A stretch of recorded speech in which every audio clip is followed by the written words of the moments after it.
Maelfu ya Walibya walikusanyika kwa huzuni kubwa katika mji wa Bani Walid Februari 6 mwaka 2026 kushiriki katika mazishi ya Saif al-Islam Gaddafi, mwana wa kiongozi wa zamani wa Libya Muammar Gaddafi aliyepigwa risasi na kuuawa mapema wiki hii.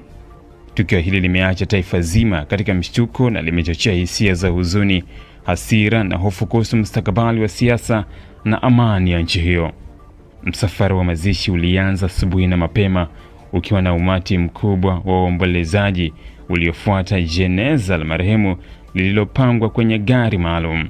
Watu walikuwa wakilia, wakipiga kelele za huzuni, wakiimba nyimbo za maombolezo na wengine wakipeperusha bendera za amani ya Libya yenye rangi nyekundu, nyeusi na kijani iliyotumika wakati wa